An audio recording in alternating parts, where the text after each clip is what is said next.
Bonjour et bienvenue dans cette vidéo de présentation dans laquelle je vais vous présenter le logiciel de gestion des pharmacies qu'on a eu à développer au cours de la formation. Donc c'était une formation que j'ai dispensée sur la conception d'un logiciel de gestion des pharmacies.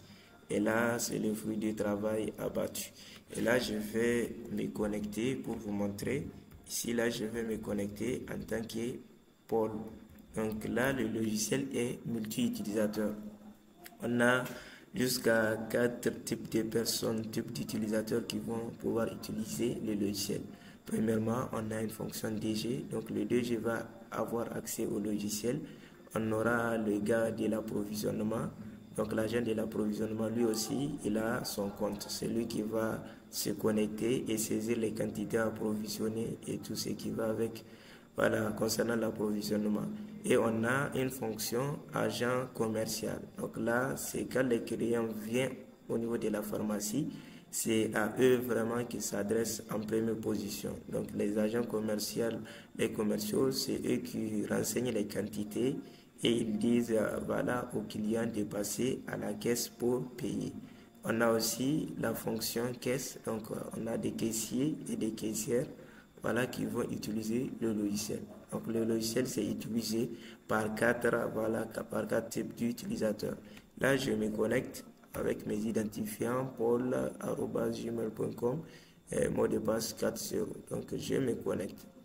Voilà, donc Paul, lui, il est le DG. Donc le DG, c'est lui qui a accès à cette interface. Déjà pour lui, on a le nom de la pharmacie, Moaga.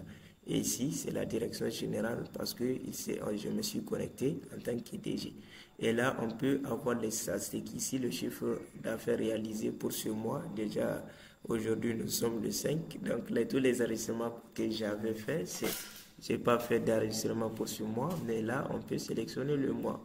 Donc, pour novembre, déjà, vous voyez, on n'a rien parce que on vient de commencer novembre. Je prends octobre.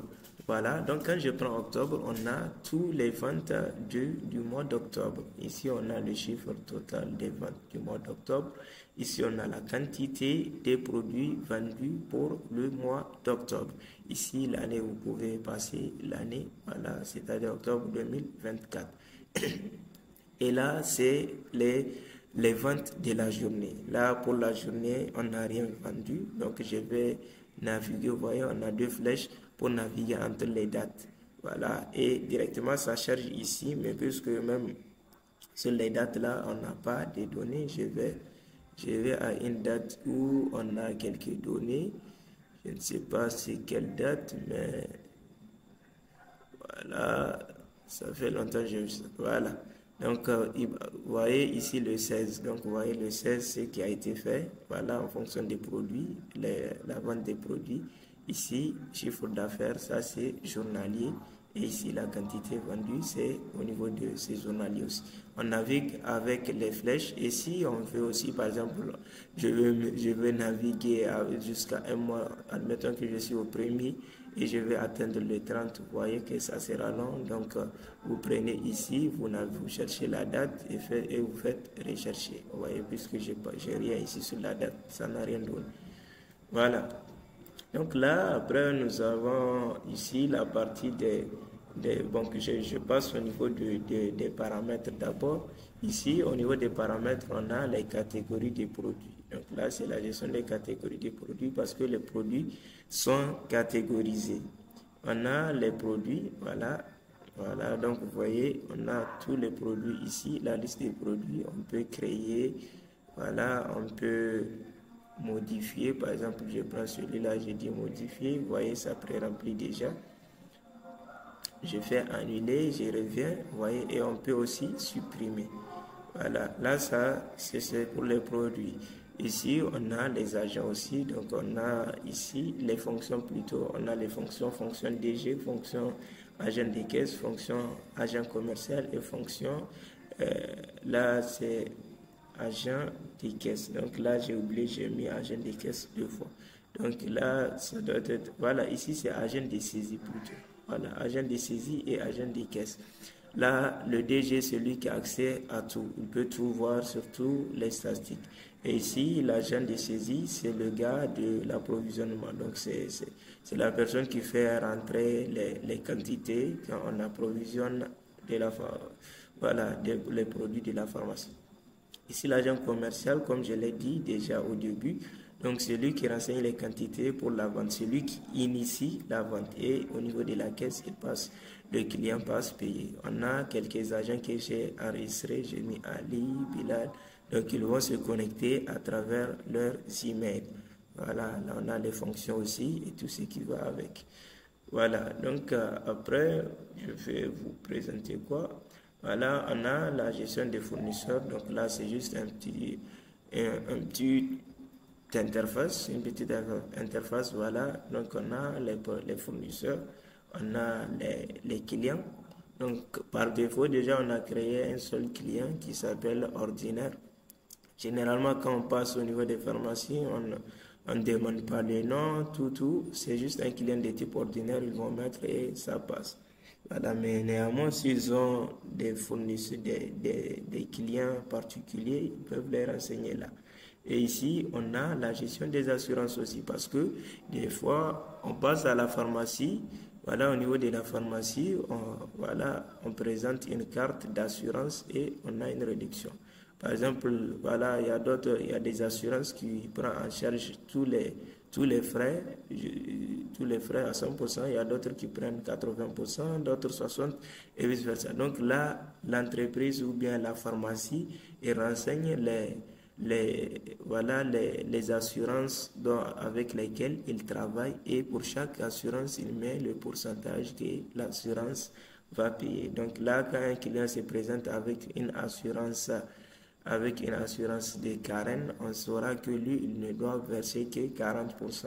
S'il se présente avec l'assurance de l'État, si l'État offre une assurance, bien sûr, voilà, en fonction du pourcentage, le client, lui, il va payer le reste, et l'assurance va prendre de l'autre part.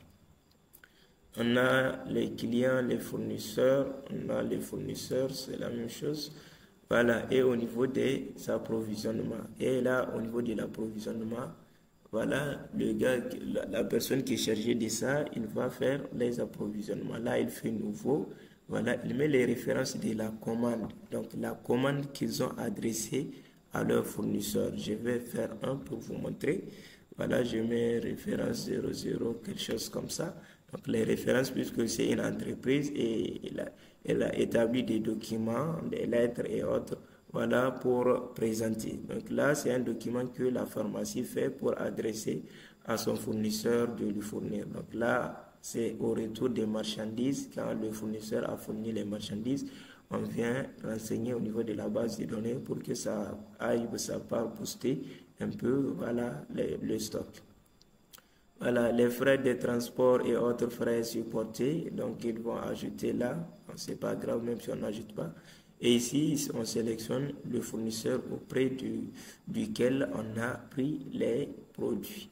Voilà, je prends tout, voilà, vous voyez, c'est des fournisseurs que j'ai tapé au hasard, sinon je ne sais pas qu'est-ce que tout pour l'école vient faire au niveau des fournisseurs de pharmacie. Voilà, donc je prends pour paracétamol, je dirais qu'ils ont approvisionné au prix unitaire de 5 dollars ou bien 5 euros, quelque chose comme ça, et ils ont approvisionné 150. Voilà, j'ai fait ajouter. Vous voyez, ça a ajouté et directement ça ajoute la somme et autres. Et je peux ajouter Ibuprofène, on l'a acheté à 2 dollars et on a pris 200 quantités. Voilà, donc là, on a ajouté ça, ajouté aussi. Et si on finit d'ajouter les produits, on fait valider. Voilà, on fait valider. Et là, j'ai oublié un peu de vous montrer. Puisque ici, vous voyez, vous pouvez voir un peu, la liste n'est pas assez longue. Mais si la liste est longue, on peut taper ici directement le nom du produit pour aller plus rapidement. Voilà, donc voilà, je fais annuler. Voilà, donc là, c'est celle que nous venons d'enregistrer tout de suite. Vous voyez, même, voilà, c'est pas ça, je crois que c'est celui-là. Donc c'est ça ici. Voilà, tout pour l'école, c'est ce qu'on vient d'ajouter tout de suite et on a ce qui a été rentré, bien sûr. Voilà, je vais vous montrer un peu, voilà, au niveau de la gestion de stock. Là, la gestion de stock, vous voyez, tous ceux qui sont sur l'orange là, ça veut dire qu'ils sont déjà en rupture ou bien ils sont presque en rupture. Parce que ici, on a une quantité minimale de 50. Là, c'est les quantités minimales qu'on a définies. Donc là, c'est 50, là, c'est 50. Et là, ça, c'est le stock réel. Donc la quantité minimale, c'est stock d'alerte, c'est 50. Et on est sur 0, forcément, ça passe sur l'orange. Ici, on a une quantité minimale de 100, on est sur 97. Là aussi, ça passe sur l'orange. Vous voyez, ici, on a quantité minimale 35, on a plus de combien, 600 et quelques. Donc voilà, c'est normal que ça. Voilà, pour faire disparaître ça et pour vous montrer que au niveau de quand on approvisionne, ça va changer le stock. Vous pouvez voir que ça va changer. Là, on prend loratadine. Voilà, je vais m'approvisionner un peu en loratadine. Je fais nouveau. J'ajoute une référence qui est bizarre, tout simplement. Je mets loratadine. Voilà, loratadine. On l'a approvisionné à 3 $. On a ajouté 100. Il faut bien garder que tout à l'heure c'était 97. Là, que je fais body. Voilà, fournisseur, j'ajoute. Voilà, c'est bon, c'est juste ce que je vais ajouter. Je fais valider et c'est bon, ça a validé. Et voilà, et on a là ici, quand je viens au niveau de stock, et bingo, vous pouvez bien voir que là, ça a modifié 197 et l'orange est bien parti. Parce que voilà, donc là, ça entre en stock. Et là, on peut bien voir aussi que quand nous allons faire des ventes, ça va aussi jouer en diminution sur le stock. Là, c'est pour les ventes. Donc là, sur les ventes ici, le DG il ne pourra pas faire des ventes. Voilà, ça c'est pour des mesures de sécurité. Le DG, lui, il ne va pas faire des ventes. Sinon, voilà. Donc, il peut bien compromettre lui-même son système. Je ne sais pas pourquoi il va vouloir le faire, mais voilà. Donc là, mais quand même, il aura le statistique directement. Voilà, les agents commerciaux et les caissiers, les caissiers font les ventes et lui directement, il a le visuel à son niveau. Donc il peut naviguer dans les dates pour voir sur chaque jour les ventes réalisées. Voilà. Ici, à ce jour-là, on a quelques ventes. Donc là, c'est les ventes qu'on a réalisées. Donc là, c'est les ventes. Et chaque vente, s'il sélectionne chaque vente, il aura les détails des produits concernés par la vente. Voilà, donc ici, quand on a payé, ça veut dire que là, ça a été payé. Parce que dans un premier temps, si le client passe au niveau du commercial, il prend, voilà, et il va renseigner les quantités prises, tout, et ça va enregistrer dans la base des données, mais c'est pas encore payé. Voilà, quand il passe à la caisse pour payer, maintenant, il passe, donc ça passe au niveau des payés. Et là, on a l'agent qui a initié, voilà, l'agent commercial qui a initié la vente. Et ici, au niveau, on a la caisse au niveau de laquelle ça a été payé. Voilà. Donc là, et aussi, on peut voir les ventes annulées. Donc les ventes annulées. Ici, je vois bien que j'ai oublié un L. Voilà. Ici, on peut bien voir ici, si on a des ventes qui sont annulées, on peut les voir ici avec une couleur orange. Voilà, je ne sais pas si j'ai des ventes annulées, c'est quelle date? Non, c'est pas bon.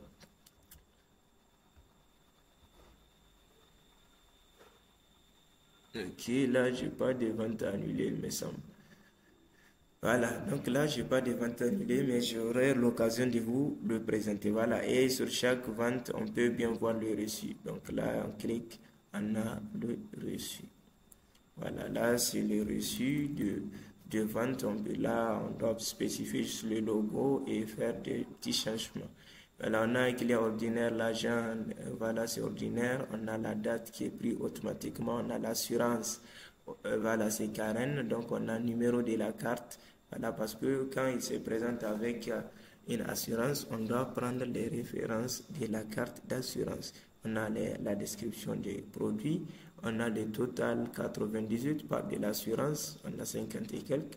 Voilà, maintenant le patient lui prend celui-là et il a payé 40, le rendu doit être 0. 0,8 euros ou bien dollars ou quelque chose comme ça. Voilà, donc là, c'est ça un peu ici, ça c'est le reçu. Et là aussi, il a l'inventaire de la journée. Donc le DG, il a l'inventaire directement, l'inventaire de la journée avec la liste de tous les ventes ici, avec les heures, puisque c'est la même date. Donc maintenant, on spécifie juste les heures et ça va avec les montants. Maintenant, la part des assurances et c'est le commercial qui a enregistré et si c'est payé ou pas. Voilà.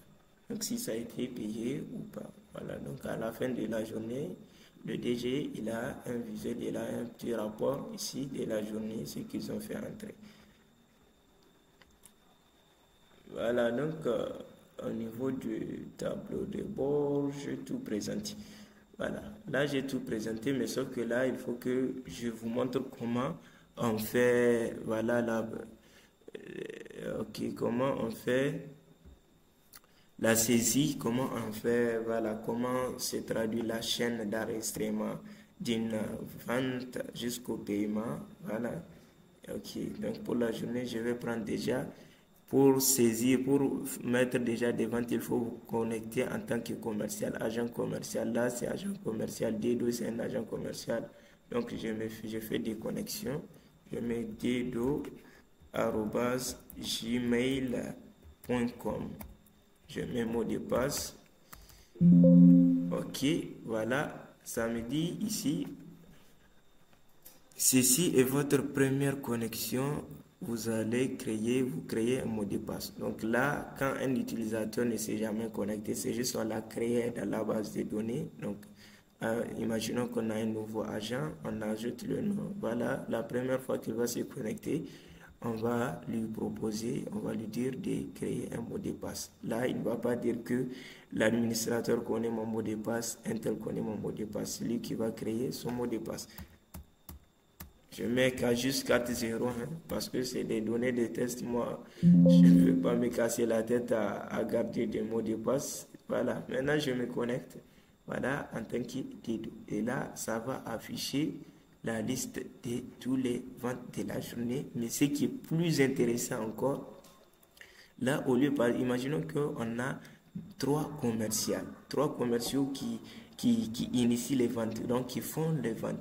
Et là, ce qui est plus intéressant, c'est que chaque commercial a seulement la liste des ventes ici qu'il a réalisé. Voilà. Donc, la liste des ventes, par exemple, un client vient, il prend au niveau du Dedo enregistré et autres. Voilà, il y a un client, il y a un autre commercial aussi, Ali, donc un client vient se présenter à lui, il renseigne. Donc voilà, bien qu'ils sont tous des ventes de la même journée, mais ils ne vont pas s'afficher au niveau des Dedo. Et là, c'est pour vraiment assurer la confidentialité. Maintenant, Dedo, lui, ne saura pas les ventes qu'Ali a fait. Ali ne saura pas ce que Dedo a fait. Et voilà, c'est intéressant. Là, je fais nouveau. Voilà, donc ici, j'ai fait une nouvelle vente. Je prends un client ordinaire, je dirais qu'il n'est pas assuré. Ou bien je prends avec l'assurance, comme ça on aura. Là, il va préciser la caisse au niveau de laquelle il va payer. Là, voilà. Donc là, on aura la liste des caissiers ou bien la liste des caissières, voilà. Et là, je dirais que c'est Ali qui va prendre parce que quand on fait une vente, on doit indiquer la caisse. Par exemple, tu voyez des fois, quand vous passez à la pharmacie, il enregistre les produits, après il vous dit, passe à la caisse numéro 1, caisse numéro 2, telle caisse, voilà, et ici on a le CC. Je n'ai pas utilisé des numéros, mais j'ai utilisé les noms des caisses. Voilà, donc là, c'est au niveau d'Ali qui verra. Voilà, vous voyez, on a Hassan et Ali comme caissier. Voilà, je dirais l'assurance qu'il a, c'est MBA. Voilà, ça m'indique directement, MBA, c'est 40%. Voilà, donc c'est 40%, MBA va prendre. Donc, je mets les références de la carte, moi je tape sur mon hasard. Voilà, donc je prends aspirine ou bien je prends l'autre là, loratadine. Voilà, comme ça vous verrez que le stock va baisser. Le stock normal c'était 197. Là je dirais que il a pris 15. Il a pris loratadine 15, seulement c'est ce qu'il a pris. Donc vous pouvez bien voir ici, le total ça fait ici 105, ici la part de l'assurance c'est 42 et la part du patient c'est 63, puisque la part de l'assurance, c'est 40%. Donc, c'est normal que pour le patient soit un peu plus élevé. Voilà. S'il a d'autres produits aussi, il renseigne. Après, il ajoute. Mais bon, là, je vais laisser seulement sur ce produit. Et puis, je fais valider. Voilà. Donc, vous voyez, quand on valide, on aura la liste de tous les, voilà, de tous les ventes, voilà, réalisées par le commercial connecté. Vous voyez bien le commercial connecté. Ok, là aussi on peut mettre ce qui a été annulé, il n'y a pas d'annulé, ou bien je fais quelque chose que je vais annuler, comme ça vous saurez que ça doit, voilà. Ici je dirais, voilà, quelque chose comme ça. Je passe au niveau de Hassan, je dis c'est pas assuré, je mets ibuprofène 5 et je valide. Là ça me dit quoi? Veuillez renseigner, voilà, j'ai mis 5, je n'ai pas validé ici. Voilà, maintenant, c'est bon. Ok, je valide. Voilà, normalement ici, quand aucun produit n'est de ce côté, on ne peut pas valider parce que, voilà, on a deux maintenant. Deux. Je vais annuler celui-là. Voilà, comment annuler? Ici, on a ce bouton-là. Voilà, donc on a une confirmation qui nous dit est-ce qu'on est sûr de vouloir annuler? Je dirais oui. Je suis sûr de vouloir annuler. J'ai annulé et c'est parti de la liste. Et là, quand je fais au niveau d'annuler, vous voyez, on appelle épais ici la ligne, mais c'est annulé. Voilà. Donc ça a été annulé, mais on peut l'afficher.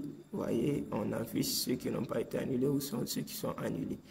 Et là, lui, il a fait son travail. Donc, vous voyez, donc lui aussi, il peut faire, les commerciaux, lui aussi, ils peuvent faire leur inventaire pharmacie Morgan, inventaire journalier, la date, le commercial des dos et la liste de toutes les opérations que lui a effectuées. Là, je passe donc au niveau de la caisse. Vous voyez, l'agent des caisses, c'est Ali. Payé, vous voyez bien que ça n'a pas encore été payé. Voilà, je vais me connecter en tant que qui? Voilà, en tant que Ali. @gmail.com. Je crois que j'ai un mot de passe ici avec 40, c'est la première utilisation. Je crée mon mot de passe 40 et je valide. Voilà. Donc là, quand je viens au niveau d'Ali, vous voyez bien directement au niveau d'Ali, ça me dit moi, la caisse là, c'est la partie de la caisse. Vous voyez que ça vient ici afficher la vente qui est en attente. Donc c'est au niveau d'Ali seulement qu'on peut payer, on pourra payer. Donc là, il sélectionne la vente à payer. Donc voilà, si je prends aussi au niveau de Hassan, vous pouvez bien voir Hassan aussi, c'est un caissier, mais la vente ne lui est pas destinée, je pense. Donc c'est pas à son niveau. On devrait payer, c'est pas à son niveau. Première connexion, mot de passe. Ok. Je connecte. Vous voyez, puisque au niveau de l'enregistrement de la vente, c'est pas au niveau de Hassan, on a envoyé pour paiement. C'est au niveau d'Ali. Là, c'est juste pour vous montrer ça. Alors, je prends ali@gmail.com. Et là, j'ajoute, ok, mot de passe. Je me connecte, vous voyez, c'est bien là, c'est pas payé. Voilà, on passe au paiement. Donc ici, on a le reçu, mais on passe ici d'abord, on clique sélectionne et le bouton payer apparaît. Si c'est pas payé, ça apparaît. Ok. Donc pour le paiement, déjà, on a ici le total qui est pré-rempli. On a ce que le client a payé. Voilà, on va dire que le client a donné 70. Donc là, c'est à rendre. Là, sur le monnaie, c'est le rendu. J'ai fait payer et ça passe directement au niveau de l'impression du reçu. Voilà, vous voyez bien. Donc ça passe directement au niveau de l'impression. Voilà, on peut faire en sorte que c'est directement ça imprime. Voilà. Voilà. Donc c'est revenu là maintenant, vous voyez que ça a été bien payé. Voilà, je reviens au niveau de Paul, qui est l'administrateur gmail.com. Voilà, vous voyez, la vente de la journée, puisque c'est de la journée, donc ça prend la date directement de la journée, et puis ça met chaque produit avec le niveau de vente concerné par ce produit dans la journée. Et là, on spécifie le mois, typiquement, je prends octobre, là, ou bien pour novembre, voilà, je laisse sur novembre déjà. Quand je prends sur novembre, vous pouvez bien voir que on est sur novembre. Voilà. Donc ici, on a, voilà. Donc on a un graphique ici pour la vente de novembre. Et ici, je prends octobre, on a ça. Voilà. Donc là, nous sommes arrivés. Voilà. Donc là, vous voyez bien ici, au début, c'était voilà, c'était 197 quand on avait fait voilà, l'ajout, l'approvisionnement, mais maintenant avec les sorties, les quelques ventes qu'on a fait, donc ça a encore baissé un peu. Donc là, on peut visualiser le stock. Si on a plusieurs produits là, on peut filtrer et trouver le produit. Voilà, donc là, c'était vraiment une formation que j'avais dispensée. Et là, la formation, même ça a été déjà, on a déjà fini la formation, mais les vidéos sont toujours là. Si vous êtes intéressé, vous pouvez m'écrire dans les commentaires, voilà. Donc voilà, et je vais vous indiquer comment procéder. Voilà, sur ce, je vous dis à la prochaine et on va s'arrêter là. Voilà, prenez bien soin de vous et on se voit à la prochaine.